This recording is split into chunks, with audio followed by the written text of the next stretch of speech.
কলকাতার সদ্য প্রাক্তন পুলিশ কমিশনার সুপ্রতিম সরকারকে ভিন রাজ্যে পাঠাতে চায় কমিশন। তামিলনাড়ুর পুলিশ পর্যবেক্ষক হিসেবে পাঠাতে চায় নির্বাচন কমিশন। মেডিকেল এমার্জেন্সির কারণে তার যাওয়া সম্ভব নয় বলে জানিয়েছেন তিনি। রুমা পাল এই মুহূর্তে রয়েছেন আমাদের সঙ্গে টেলিফোন লাইনে। রুমা, এই নিয়ে সিইও দপ্তরে চিঠি দিয়েছেন সুপ্রতিম সরকার, ঠিক কি আবেদন জানিয়েছেন তিনি? দেখো, জানিয়ে রাখি যে এর আগেও কিন্তু আমরা দেখেছিলাম নির্বাচন কমিশন বেশ অনেক পুলিশ অফিসারকে কিন্তু ভিন রাজ্যে পুলিশ পর্যবেক্ষক হিসেবে পাঠিয়েছে।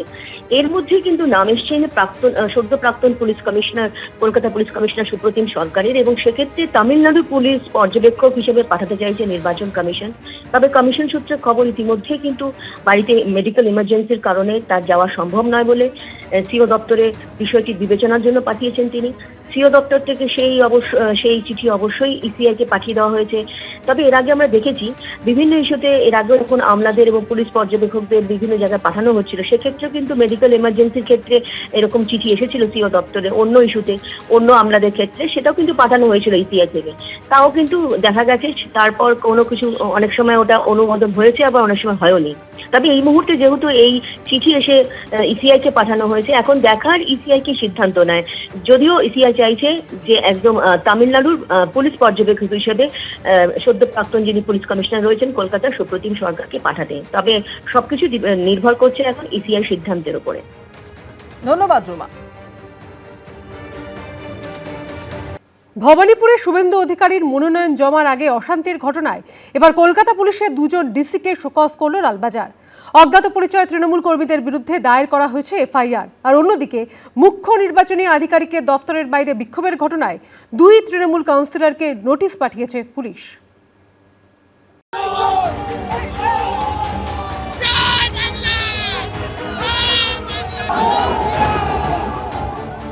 ভবানীপুরের বিজেপি প্রার্থী হিসেবে শুভেন্দু অধিকারীর মনোনয়ন পেশ ঘিরে বৃহস্পতিবার এভাবেই উত্তপ্ত পরিস্থিতি তৈরি হয় মমতা বন্দ্যোপাধ্যায়ের গড় হাজরায়।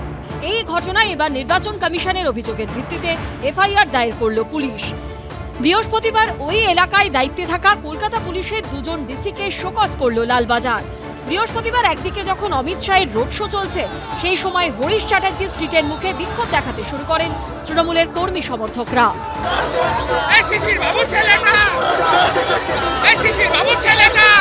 সার্ভে বিল্ডিং এর কাছেও বিবাদে জড়ান তৃণমূল ও বিজেপি কর্মী সমর্থকরা। নির্বাচন কমিশনের দাবি, ওই এলাকায় শুধুমাত্র বিজেপির মিছিলের অনুমতি ছিল, বিনা অনুমতিতে সেখানে জড়ো হয়ে মাইক বাজান তৃণমূল কর্মীরা। এই ঘটনায় অজ্ঞাত পরিচয় তৃণমূল কর্মীদের বিরুদ্ধে কালীঘাট থানায় একটি ও আলিপুর থানায় দুটি এফআইআর দায়ের করা হয়েছে। এর মধ্যে একটি নির্বাচন কমিশনের অভিযোগের ভিত্তিতে ও দুটি পুলিশের শতপ্রণোদিত মামলা। তৃণমূল কংগ্রেসের বিরুদ্ধে যে অভিযোগটা তোলা হচ্ছে এটা একেবারে উদ্দেশ্য প্রণোদিত। তার কারণ আসল প্ররোচনা সেটা দিয়ে চলেছে বিজেপি নির্বাচন কমিশনের মাধ্যমে। তৃণমূল তো দায়িত্ব নিয়ে গোটাটা শান্ত রাখছে। এদিকে মুখ্য নির্বাচনী আধিকারিকের দপ্তরের বাইরে বিক্ষোভের ঘটনায় এফআইআর দায়েরের পর এবার দুই তৃণমূল কাউন্সিলরকে নোটিশ পাঠালো কলকাতা পুলিশ। নিয়ম ভেঙে ফর্ম 6 জমা দেবার অভিযোগ ঘিরে মঙ্গলবার থেকে দফায় দফায় বিক্ষোভ অশান্তি হয় সিও দপ্তরের বাইরে। গন্ডগোলের জেরে মঙ্গলবার রাতেই ওই এলাকায় 163 ধারা জারি করে দেয় পুলিশ। সিও দপ্তরের বাইরে থেকে তৃণমূলপন্থী সংগঠনের অবস্থান সরাতে গেলে পুলিশের সঙ্গে বচসা বেঁধে যায়।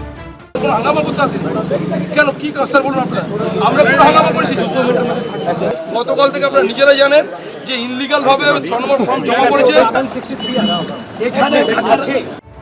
এরপর নজিরবিহীনভাবে সিও দপ্তরের তরফে এক্স হ্যান্ডেলে বিক্ষোভের ভিডিও পোস্ট করে লেখা হয়, বেলেঘাটার কাউন্সিলর কিছু দুষ্কৃতীকে নিয়ে মধ্যরাতে সিও অফিস ঘেরাও করে এবং স্লোগান দেয়, এরকম সমাজ বিরোধী কাজ বরদাস্ত করা হবে না এবং আইনি ব্যবস্থা নেওয়া হবে। কিন্তু পাল্টা হুঁশিয়ারি দেন Trinamool councillor Sachin Singh. Election commission কি টুইট করছে, কি বলছে, তাতে আমার কিচ্ছু আসে যায় না। মানুষের স্বার্থের জন্য আমরা সবসময় দাঁড়িয়েছিলাম, সবসময় দাঁড়িয়ে থাকবো। এরপর বৃহস্পতিবার বিক্ষোভের ঘটনায় জামিন অযোগ্য ধারায় এফআইআর করা হয়, যেখানে নাম রয়েছে কলকাতা পুরসভার 36 নম্বর ওয়ার্ডের তৃণমূল কাউন্সিলর সচিন সিং, 32 নম্বর ওয়ার্ডের তৃণমূল কাউন্সিলর শান্তিরঞ্জন কুণ্ডু সহ 6 জনের। দুজনকেই নোটিশ পাঠিয়েছে লালবাজার। এখানে বিজেপি গন্ডগোল করছিল, বিজেপির কর্মীরা নেতারা বলছিল কি অপারেশন সিন্দুর করে আমাদেরকে গুলি করে মেরে দেবে, কিন্তু ওদের নামে একটাও এফআইআর হয়নি, একটাও কমপ্লেন হয়নি। থানায় হাজিরা দিতে নির্দেশ দেওয়া হয়েছে দুই তৃণমূল কাউন্সিলরকে। বিজেপির একটা মানে আরেকটা টিম, যেটা বারবার বলছি প্রমাণ হয়ে গেল। পুলিশের কাছে যাবেন আপনি? সেটা দলের সাথে কথা বলে দেখি। গোটা ঘটনায় রাজনৈতিক বিতর্ক তুঙ্গে উঠেছে। এগুলো একেবারে পরিকল্পিতভাবে এবং পরিকল্পনায় হয়েছে। ওনার যে মুখনিসৃত বাণী সেগুলো যদি দেখেন তাহলে এটা একেবারে পরিষ্কার হয়ে যাবে। এরই মধ্যে ভোটের আগে রাজ্য জুড়ে বেআইনি জমায়েতের উপর নিষেধাজ্ঞা জারি করল নির্বাচন কমিশনের সূত্রের খবর। নির্বাচন কমিশনের তরফে বলা হয়েছে তাদের অনুমতি ছাড়া কোনো মিছিল, সভা বা জমায়েত করা যাবে না। এই নির্দেশ অমান্য করলে সঙ্গে সঙ্গে গ্রেপ্তার করা হবে। এমনকি রাজ্যের মুখ্য নির্বাচনী আধিকারিকের দপ্তরে যাওয়ার ক্ষেত্রেও আগে থেকে অনুমতি নেওয়া বাধ্যতামূলক করা হয়েছে। দপ্তরের কাছে তৃণমূলপন্থী সংগঠন বিএলও অধিকার রক্ষা কমিটির ধর্ণা নিয়েও সতর্ক বার্তা দিয়েছে নির্বাচন কমিশন। সূত্রের খবর, মুখ্য নির্বাচনী আধিকারিকের দপ্তরের কাছে মঞ্চ বেঁধে আবার যদি বিক্ষোভ দেখানোর চেষ্টা হয় তাহলে আন্দোলনকারী বিএলওদের দ্রুত সাসপেনশনের চিঠি ধরানো হবে। ময়ূর ঠাকুর চক্রবর্তী, রুমা পাল ও অনির্বাণ বিশ্বাসের রিপোর্ট, এবিপি আনন্দ। বিধানসভা ভোটের মুখে ইডির নজরে তৃণমূলের 3 প্রার্থী।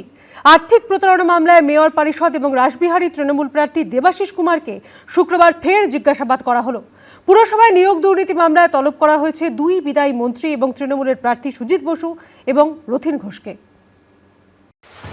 বিধানসভা ভোটের মুখে ইডির স্ক্যানারে তৃণমূলের 3 হেভিওয়েট দেবাশিস কুমার, সুজিত বসু এবং রথিন ঘোষ, 3জনই বিদায়ী বিধায়ক। আবার এবারের বিধানসভা ভোটের প্রার্থীও। একটি আর্থিক প্রতারণা মামলায় মেয়র পরিষদ রাসবিহারী তৃণমূল প্রার্থী দেবাশিস কুমারকে শুক্রবার ইডি ফের জিজ্ঞাসাবাদ করল। পাশাপাশি পুরসভায় নিয়োগ দুর্নীতির মামলায় বিধাননগরের তৃণমূল প্রার্থী সুজিত বসু ও মধ্যমগ্রামের তৃণমূল প্রার্থী ও বিদায়ী খাদ্যমন্ত্রী রথিন ঘোষকে তলব করল এনফোর্সমেন্ট ডিরেক্টরেট। সূত্রের খবর, আর্থিক প্রতারণার মামলায় সম্প্রতি অমিত গঙ্গোপাধ্যায় নামে এক ব্যবসায়ীর ঠিকানায় অভিযান চালানো হয়।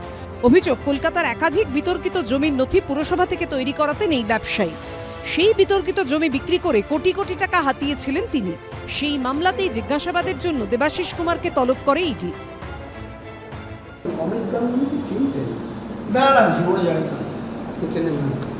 অমিত গাঙ্গুলির পার্টনাররা কোনো হোয়াটসঅ্যাপ মেসেজ করেছিল?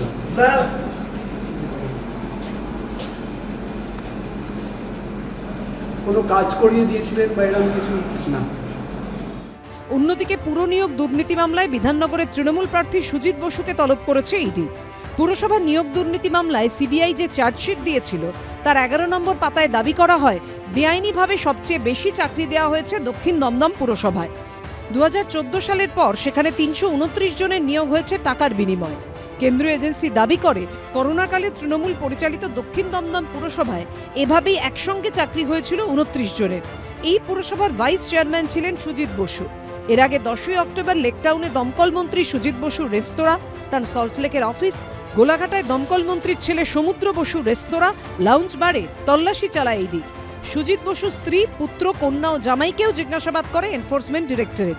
এবার ভোটের মুখে তৃণমূল প্রার্থী সুজিত বসুকে তলব করল ইডি। পুরো দুর্নীতি কাণ্ডের তদন্তে নেমে 2023 সালে পুজোর মুখে খাদ্যমন্ত্রী রথিন ঘোষের বাড়িতে তল্লাশি চালিয়েছিল ইডি। তাকে তলব করেছে কেন্দ্রীয় এজেন্সি। যদি এরকম কোনো তদন্তের স্বার্থে কাউকে যদি তলব করা হয়, সেটা তো কোনো সংবিধান বিরোধী কিছু হচ্ছে বলে আমরা বলতে পারবো না। পশ্চিমবঙ্গের মানুষ জানেন কার অনুপ্রেরণায় গত 1.5 দশক ধরে পশ্চিমবঙ্গের মানুষের সমস্ত কিছু চুরি হয়েছে, লুট হয়েছে, প্রশাসনিক দুর্নীতি হয়েছে এবং এটা তৃণমূলের অনুপ্রেরণার পরম্পরায় হয়েছে। কত বড় অসভ্যতা হচ্ছে, একটা ইলেকশন চলছে, সেখানে বিজেপি আর কত নোক দাঁত বার করবে? তোমাদের যদি কোনো তদন্তের থাকে এতদিন করে রাখোনি কেন?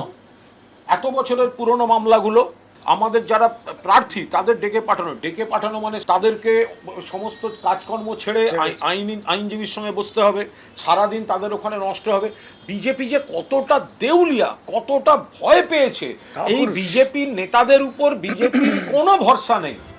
সুজিত বসুকে সোমবার ও রথিন ঘোষকে বুধবার সিজিও কমপ্লেক্সে হাজিরার নির্দেশ দিয়েছে ইডি। প্রকাশ সিনহা, উজ্জ্বল মুখোপাধ্যায় ও শিবাশিস মৌলিকের রিপোর্ট, এবিপি আনন্দ, কলকাতা। এবিপি আনন্দ, এগিয়ে থাকে, এগিয়ে রাখে।